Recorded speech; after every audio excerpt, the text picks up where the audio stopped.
ఓం శ్రీ మాత్రే నమః. Welcome to ప్రసిద్ధ creations. ఈ వాటి వీడియోలో వైకుంఠ ఏకాదశి అంటే ఏంటి, వైకుంఠం అంటే ఏంటి, అసలు వైకుంఠ ఏకాదశి కథ ఏంటి అనేది ఈ వీడియోలో తెలుసుకుందాం. వైకుంఠ ఏకాదశి పురాణ కథ.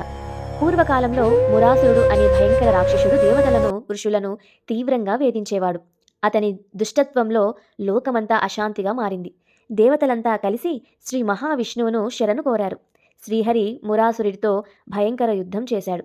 అనేక రోజులు యుద్ధం జరిగిన తర్వాత విష్ణువు అలసిపోయి బదరికాశ్రమంలో గుహలో విశ్రాంతి తీసుకున్నారు. అదే సమయంలో మురాసురుడు గుహలోకి ప్రవేశించి విష్ణువుని సంహరించడానికి ప్రయత్నించాడు. అప్పుడు విష్ణు శరీరం నుండి ఒక దివ్య తేజస్సు జన్మించింది. ఆ దివ్యశక్తే ఏకాదశీ దేవి. ఆ దేవి మురాసురుడితో యుద్ధం చేసి అతన్ని సంహరించింది. విష్ణువు మేల్కొని జరిగినది తెలుసుకొని ఆనందించాడు. ఆమెకు వరమిచ్చాడు. ఈ రోజునాడు నన్ను భక్తితో ఉపవాసం చేసి పూజించిన వారు వైకుంఠాన్ని పొందుతారు అని. అప్పటి నుంచి ఈ ఏకాదశి వైకుంఠ ఏకాదశిగా ప్రసిద్ధి చెందింది. వైకుంఠ ద్వారం ప్రాముఖ్యత. వైకుంఠ ఏకాదశి రోజున ఆలయంలో వైకుంఠ ద్వారం ప్రత్యేకంగా తెరుస్తారు. ఈ ద్వారం ద్వారా దర్శనం చేసుకుంటే పాపాలు నశిస్తాయి. పూర్వజన్మ చక్రం నుండి విముక్తి లభిస్తుంది. మోక్షానికి అర్హత కలుగుతుంది. ముఖ్యంగా తిరుమల వెంకటేశ్వర స్వామి ఆలయం, శ్రీరంగం రంగనాథ స్వామి ఆలయంలో వైకుంఠ ద్వార దర్శనం అత్యంత ప్రసిద్ధం. వైకుంఠ ఏకాదశి వ్రత విధానం. ఈరోజు పూర్తిగా ఉపవాసం లేదా పండ్లు పాలు మాత్రమే తీసుకుంటారు.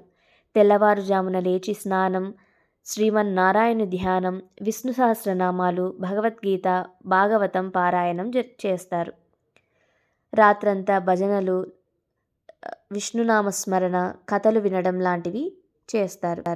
ధనుర్మాసంలో వైకుంఠ ఏకాదశికి ఉన్న సంబంధం. వైకుంఠ ఏకాదశి ధనుర్మాసం మధ్యలో వస్తుంది.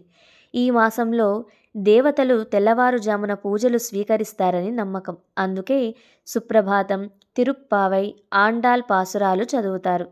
వైకుంఠ ఏకాదశి వలన లభించే ఫలాలు. పురాణాల ప్రకారం 1000 ఏకాదశుల వ్రత ఫలితం కోటి జన్మల పాపాల నివారణ, ఐశ్వర్యం, శాంతి, చివరికి వైకుంఠ ప్రాప్తి కలుగుతుంది. వైకుంఠ ద్వారం అంటే కేవలం ఆలయ ద్వారం కాదు, అది మన అంతరాత్మ ద్వారం. అహంకారం, కోపం, లోభం వదిలితే ఆ ద్వారం మనలోనే తెరుచుకుంటుంది. ఇదేనండి వైకుంఠ ఏకాదశి యొక్క విశిష్టత. ఈ వీడియో మీకు నచ్చితే తప్పకుండా లైక్, షేర్, కామెంట్ చేయండి.